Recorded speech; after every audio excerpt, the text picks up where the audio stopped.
Varicose veins కి సరైన చికిత్స కోసం సంప్రదించండి Avis hospital. Welcome to Suman TV. నేను మీ సుమన్ టీవీ నాగ్. కర్కాటక రాశి వారికి ఎస్పెషల్లీ విమెన్కి గనక మనం చూసుకుంటే నరదృష్టి అనేది ఏ విధంగా ఉంటుంది అంటే వాళ్ళకి ఆ దృష్టి ప్రభావం ఉంటుందా, ఉంటే దాన్ని ఎలా ఐడెంటిఫై చేయాలి, ద సేమ్ టైం రెమెడీ ఏ విధంగా ఉంటుంది అనేది ఈరోజు మనతో పాటు వేదిక్ ఆస్ట్రాలజర్ ఉమా గారు ఉన్నారు. అది వారి మాటలో తెలుసుకుందాం. Hello sir. హలో నాగరాజ్ గారు. సార్, వేదిక్ ఆస్ట్రాలజీ ప్రకారం కనుక మనం చూసుకుంటే కర్కాటక రాశి వారికి ఎస్పెషల్లీ విమెన్కి నరదృష్టి ప్రభావం అనేది ఉంటుందా, ఉంటే అసలు ఎలా ఉంటుంది, ఆ సిమ్టమ్స్ ఎలా ఉంటాయి, దాన్ని ఎలా ఐడెంటిఫై చేయాలి, రెమెడీ ఏంటి సార్? ముఖ్యంగా మనం ఇప్పుడు మాట్లాడుకునే అంశం కర్కాటక రాశి, అందులోనూ ఆడవాళ్ళకి ఎలాంటి ప్రభావాలు చూపిస్తూ ఉంటాయనే విషయం మీద. తరువాత అతి ముఖ్యమైనది నరదృష్టి అండి. ఈ నరదృష్టి అంటే కేవలం ఏదో సాధారణంగా అందరూ మాట్లాడే మాటే కదా అని చాలామంది అనుకుంటారు. ఇది ఎంత ప్రమాదకరమైందో, దీంట్లో ఎన్ని భాగాలుగా దీన్ని విభజించారో ఒకసారి మనం చెప్తే వాళ్ళంతటా వాళ్ళకే అర్థం చేసుకుంటారు. అయితే ముఖ్యంగా నరదృష్టిలో 5 రకాలు ఉన్నాయి నాగరాజు గారు. ముందుగా వచ్చేటువంటి సామాన్యమైన నరదృష్టి అంటే మనం ఎక్కడికైనా బయటికి వెళ్ళినప్పుడు, మంచి అందమైనటువంటి బట్టలు వేసుకున్నప్పుడో, ఏదో ఫంక్షన్కి వెళ్ళినప్పుడో, మనం ఆకర్షణీయంగా కనిపించినప్పుడో జరిగేటువంటి నరదృష్టి అది. దానివల్ల కాస్త వికారంగా ఉండడము, తలనొప్పి ఎక్కువగా రావడం ఆడవాళ్ళు చాలా ఫేస్ చేస్తుంటారు వాళ్ళకి ఖచ్చితంగా. తర్వాత వామిటింగ్స్ అవ్వడము, నిద్ర పట్టకపోవడము, ఆకలి వేయకపోవడం లాంటివి జరుగుతూ ఉంటాయి. సో, అది దృష్టి సోకినటువంటి ఒక రోజు నుంచి 3 రోజుల్లోపు ఖచ్చితంగా జరుగుతూ ఉంటుంది. వాళ్ళ యొక్క విల్ పవర్ బట్టి, వాళ్ళ యొక్క భగవద్ ఆరాధన బట్టి, ప్లానెట్స్ యొక్క బలం బట్టి అది తొందరగానే ఓవర్‌కమ్ చేయగలుగుతారు ఆ దృష్టిని. అయితే ఇంకా మనం చూస్తూ ఉంటాం కొన్ని దృష్టిలు చాలా భయంకరంగా ఉంటాయండి. మహానరదృష్టి అంటారు. అంటే యాక్సిడెంట్స్ అవ్వడము. ఒక కొత్త బండి కొంటారు. చాలా అందంగా ఉంటుంది. ఈ 2 రోజుల్లో, 3 రోజుల్లో యాక్సిడెంట్ అయిపోతుంది. మహానరదృష్టి. కొత్తగా ఏదో పెద్ద ఇల్లు కడదామని ప్లాన్ చేస్తారు. ఆ ఇల్లు 2 సంవత్సరాలు, 3 సంవత్సరాలని కట్టడం పూర్తవ్వదు. అర్ధాంతరంగా మధ్యలో ఆగిపోతుంది. ఇంట్లో వరుసగా ఆరోగ్య సమస్యలొచ్చి ఏ ఆరోగ్య సమస్య కూడా తెలియకుండా చావులొస్తూనే ఉంటాయి, మరణాలు. మహానరదృష్టి. తర్వాత తీవ్రమైన ఆరోగ్య సమస్యలు, హాస్పిటల్స్‌కి డబ్బులు వృధాగా లక్షల రూపాయలు ఖర్చు పెట్టడం అవుతుంది. మహానరదృష్టి. ఇంట్లో కుటుంబంలో తీవ్రమైన కలహాలొస్తాయి. మహానరదృష్టి. తరువాతొచ్చేసి ఇక మూడోది సంభోగ దృష్టి అని ఉంటుందండి. అంటే ఎవరైతే ఇద్దరు భార్యాభర్తలు ప్రేమ అన్యోన్యతలో హ్యాపీగా ఉన్నప్పుడు, వాళ్ళిద్దరిలో అందంగా ఉండేటువంటి వాళ్ళ మీద మూడో వ్యక్తి, బయట వ్యక్తి వాళ్ళేమైనా మోహ చూపులు కానీ, కన్ను కానీ పడినప్పుడు, వాళ్ళ యొక్క ఈ సంభోగ దృష్టి వల్ల అక్రమ సంబంధాలకి దారితీస్తుంది. లేదా ఆ భార్యాభర్తల మధ్యలో ఈ అనుమానాలు, మిస్‌అండర్‌స్టాండింగ్స్ అవ్వచ్చు. లేకపోతే భర్త సరిగ్గా పట్టించుకోకపోవడము. అంటే ఇలాంటి దృష్టి ఎప్పుడైతే సంభోగ దృష్టి పడుతుందో అది డైవర్స్ దాకా దారితీస్తుంది, విడిపోవడము ఇలాగ. అయితే తర్వాత వచ్చేసిది సంతాన దృష్టి. ఇది కూడా చాలా ప్రమాదకరమైందండి. సంతాన దృష్టి అంటే మనం చూస్తూ ఉంటాం, చిన్నపిల్లలు సడన్గా అర్ధరాత్రి లేచి విపరీతంగా ఏడుస్తూ ఉంటారు ఏ కారణం లేకుండా. అన్నం తినరు, పెడితే చిక్కిపోతూ ఉంటారు. ఆరోగ్య సమస్యలు వస్తుంటాయి, జ్వరాలు ఎక్కువ వస్తుంటాయి, డైజెషన్ ప్రాబ్లమ్స్ వస్తాయి చంటి పిల్లలకి. లేదా కొంతమంది చనిపోతారు కూడా ఈ యొక్క సంతాన దృష్టి సోకిన తర్వాత. లేదా ఆడవాళ్ళకి కన్సీవ్ అయిన తర్వాత డెలివరీ అయ్యేలోపు పురిట్లోనే ఆ మిస్‌క్యారీ అవ్వడం జరుగుతూ ఉంటుంది. సంతాన దృష్టి. లేదా ఆడవాళ్ళకి పీసీఓడీ కానీ, పీసీఓఎస్ కానీ, ఈ బ్లీడింగ్ ప్రాబ్లమ్స్ కానీ వస్తూ ఉంటాయి ఆడవాళ్ళకి. సంతాన దృష్టి. తరువాత వచ్చేసి సూక్ష్మ నరదృష్టి అని ఉంటుంది నాగరాజు గారు. ఈ సూక్ష్మ నరదృష్టి అనంటే మన వాళ్ళలోనే, మన బంధువుల్లోనే, మన ఫ్రెండ్స్‌లోనే, మన యొక్క స్నేహితులు అంటే మన చుట్టూ ఉండేటువంటి సర్కిల్‌లో ఉండేవాళ్ళే మన మీద ఈ సూక్ష్మ నరదృష్టి అనేది పెడతారు. అంటే సింపుల్‌గా అర్థమయ్యేలా చెప్తానండి. అంటే మనం ఏదైనా పని చేస్తున్నాం, ఒకటి స్టార్ట్ చేస్తున్నాం అనుకోండి, అది స్టార్ట్ చేయకు, ఫెయిల్ అయిపోతావు, పడిపోతావేమో, అప్పుల పాలైపోతావు, ఇప్పటిదాకా ఎవరు ఈ బిజినెస్ ఇలా చేయలేదు, నువ్వు చేయడం వల్ల నువ్వు ఇబ్బంది అయిపోతావు, లేకపోతే అందరూ నిన్ను ఇలా ఇలా అంటారు, అలా అంటారు, అది ఇది అని చెప్పి మనల్ని ఒక బ్రెయిన్ వాష్‌లా చేస్తుంటారు. అది జాగ్రత్త కాదది. తల్లిదండ్రులు చెప్పేటువంటి జాగ్రత్తకి, వీళ్ళు చెప్పేటువంటి మాటకి ఒక థిన్ లేయర్ అడ్డు ఉంటుంది. సో, అది సూక్ష్మ నరదృష్టి, ఇదేమో జాగ్రత్త. ఎప్పుడైతే ఆ సూక్ష్మ నరదృష్టి సోకుతుందో ఆ మనిషికి తనంతట తానే ఆ ప్రయత్నాన్ని ఆపేసి, నాకొద్దు, నాకు భయమేస్తోంది అని చెప్పి సెల్ఫ్ కాన్ఫిడెన్స్‌ని లాస్ అయిపోయి, ధైర్యం కోల్పోయి, విపరీతమైన డిప్రెషన్‌లో కానీ, యాంగ్జైటీలో కానీ, ఓవర్ థింకింగ్ ప్రాబ్లమ్ కానీ పడిపోయి, నిద్ర పట్టక మొత్తానికి పనంతా కూడా అక్కడితో ఆగిపోతుంది. అక్కడ ఆ పని ఏమి ముందుకు పురోగతి ఏమి ఉండదండి, అభివృద్ధి ఏమి ఉండదు. అదే సూక్ష్మ నరదృష్టి.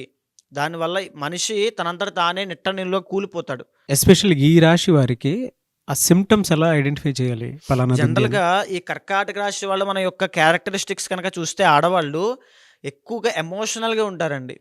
చాలా ఎమోషనల్‌గా ఉంటారు. చాలా సాఫ్ట్ పీపుల్. అంటే సెన్సిటివ్ పీపుల్ అంటే ఒక మాట అంటే గమ్మున తీసుకోలేరు. సో, ఇలాంటి సెన్సిటివ్ పీపుల్‌కి చాలా తొందరగా నరదృష్టి అనేది అటాక్ అవుతుంది. ఇందులో ఏ నరదృష్టి అటాక్ అవుతుందంటే సూక్ష్మ నరదృష్టి బాగా అటాక్ అవుతుందండి. అంటే ఎవరైనా మాటలు చెప్తే దానికి తొందరగా ఇన్‌ఫ్లూయెన్స్ అయ్యేటువంటి మైండ్‌సెట్ వీళ్ళది కర్కాటక రాశి వాళ్ళది. అందులోనూ ఈ యొక్క కర్కాటక రాశి వాళ్ళకి ఇప్పుడు ప్రస్తుతం నడిచేటువంటిది అష్టమ శని. శని 8థ్ హౌస్‌లో ఉన్నాడు కాబట్టి ఈ యొక్క మహానరదృష్టి కూడా ఎఫెక్ట్ అవుతుంది. ఎందుకనండి అష్టమస్య ప్రాణ సంకటః అని మనం చెప్తూ ఉంటాం. అంటే అష్టమ స్థానంలో శని ఎప్పుడైతే ఉంటాడో ఈ యాక్సిడెంట్స్ అవ్వచ్చు, లేకపోతే ఆరోగ్య సమస్యలు, అప్పుల పాలైపోవడము, నష్టాలు కలగడము, 10 మంది ఏదేదో మాటలు అంటూ ఉండడము, మనశ్శాంతి లేకపోవడం, నిద్ర పట్టకపోవడం లాంటివి కర్కాటక రాశి వాళ్ళు ఇప్పుడు పడుతున్నారు అవన్నీ కూడా. అవన్నీ రావడము అష్టమ శని వల్ల, మహానరదృష్టి వల్లనే వస్తున్నాయి. తెలుస్తదండి వాళ్ళకిది? వాళ్ళకిప్పుడు నేను మాట్లాడేవన్నీ వాళ్ళకి అర్థమవుతాయండి. వాళ్ళ జీవితంలో జరిగినవే ఇవన్నీ కూడా గాయాల పాలవ్వడము. అంటే గాయాలంటే యాక్సిడెంటే కాదండి. ఇంట్లో ఏదైనా బరువు ఎత్తుతూ కూడా ఏదో ఒక అవయవానికి ఇబ్బంది జరగడము. మిడ్ ఏజ్ దాటిన వాళ్ళకి స్త్రీలకైతే పెరాలసిస్ అవ్వచ్చు. ఇవన్నీ కూడా ఎక్కువైపోతాయి కర్కాటక రాశి వాళ్ళకి ఎక్కువగా. ఈ మహానరదృష్టి ప్రభావం వీళ్ళకి మార్చి 30 దాకా ఉండబోతోంది. దీని తరువాత ఈ కర్కాటక రాశి వాళ్ళకి ఎప్పుడైతే 12వ స్థానంలోకి శని రాబోతున్నాడో వీళ్ళకి విపరీతమైనటువంటి ఈ యొక్క డబ్బులు లాస్ అయిపోవడము. డబ్బులు నిలబడదండి. రూపాయి కూడా నిలబడదు. అదేవిధంగా అష్టమ శని ప్రభావం పోతుంది కాబట్టి మహానరదృష్టి ప్రభావం కాస్త తగ్గుతుంది. ఈ యొక్క సూక్ష్మ నరదృష్టి ప్రభావం పెరుగుతుందండి. అంటే ఏ పని చేద్దామన్నా అందులో ఆటంకాలు. అందులోనూ ఈ యొక్క నరదృష్టి సోకిన తర్వాత పెద్ద ఎక్కువ రోజులు కూడా పట్టదు నాగరాజు గారు. ఒక రోజు నుంచి 7 రోజుల్లోపు ఖచ్చితంగా ప్రభావం చూపించేస్తుంది.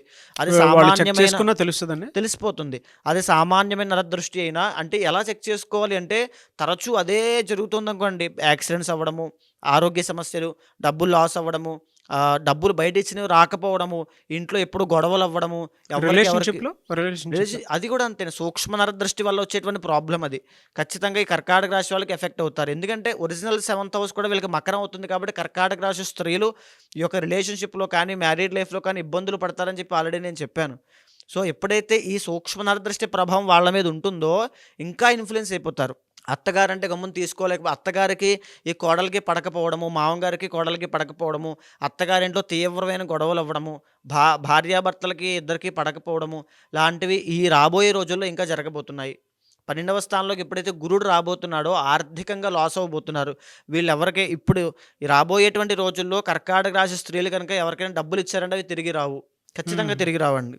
వాళ్ళకి అర్థమవుతుంది ఖచ్చితంగా. ఆర్థిక విషయాల్లో చాలా జాగ్రత్తగా ఉండాలి. అపకీర్తి వచ్చేటువంటి అవకాశాలు ఎక్కువగా ఉంటాయి. అంటే చెడ్డ పేరు వచ్చేటువంటి అవకాశాలు ఎక్కువగా ఉంటాయి. ఏదో పని చేశారు అంటే చేయని తప్పుకు కూడా వాళ్ళ శిక్షను అనుభవిస్తారు ఖచ్చితంగా. ఏ మంత్ వరకు ఉంటుందండి? ఖచ్చితంగా ఇది మే తరువాత నుంచి అక్టోబర్ దాకా ఉంటుందండి. మే నుంచి అక్టోబర్ దాకా వీళ్ళకి ఆర్థిక నష్టాలు చూడబోతున్నారు. రెమెడీ ఏం లేదండి ఎటువంటి వాటికి? రెమెడీ ఉంటుందండి. ఖచ్చితంగా బ్రహ్మ ముహూర్తంలో లేచి విష్ణు సహస్రనామం పారాయణ చేయాలి. చేయడం వల్ల ఆ యొక్క దృష్టి ప్రభావం నుంచి బయటకొస్తారు. ఆ భగవద్ అనుగ్రహం కలుగుతుంది. ఎప్పుడైతే ఆ గురుబలం లేదో శివానుగ్రహం కావడం కోసము శివుడికి అభిషేకం చేయించాలి. ప్రతిరోజు యొక్క అష్టాక్షరి మంత్రం కానీ లేదా ఓం నమో వాసుదేవాయ అనేటువంటి మంత్రాన్ని కానీ బ్రహ్మ ముహూర్తంలో జపం చేయడం వల్ల ఆ యొక్క ప్రభావం తగ్గే అవకాశాలు ఉంటాయి. కానీ ఇవి ఎన్ని చేసినప్పటికీ కూడా మహాప్రత్యంగిర హోమం కానీ, మన్యుసూక్త పారాయణ హోమం కానీ చేయడం వల్ల శత్రువులు కానీ, ఈ నరదృష్టి ప్రభావం కానీ ఎంత మాత్రము వాళ్ళకు ఉండదు. మొత్తం పోతుంది. ఈ పారాయణలు పొద్దున లేచి మంత్రజపం చేయడం వల్ల ఉపశమనం కలుగుతుంది తప్ప ఫైనల్ రిజల్ట్ అంటే కంప్లీట్‌గా ప్రాబ్లమ్ నుంచి బయటికి రావడం అనేది కేవలం హోమం వల్ల మాత్రమే జరుగుతుంది. ఒక వ్యక్తిగత జాతకం ప్రకారం గనక చూసుకొని వాళ్ళు హోమం అంటే ప్రత్యంగిర హోమం చేయించుకోవాలి అనుకున్నటువంటి వాళ్ళు ఉంటారు. అలా మిమ్మల్ని అప్రోచ్ అవ్వచ్చండి? తప్పకుండా అండి.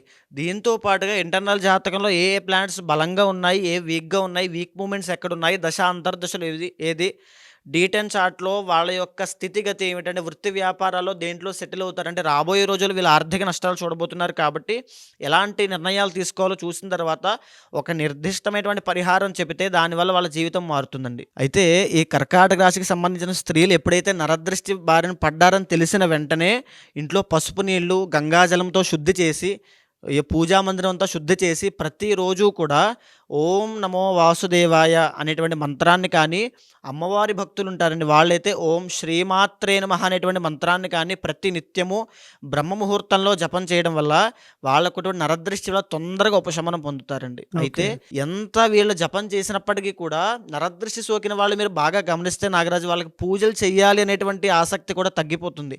భగవంతుడి మీద దృష్టి కూడా పెట్టలేరు.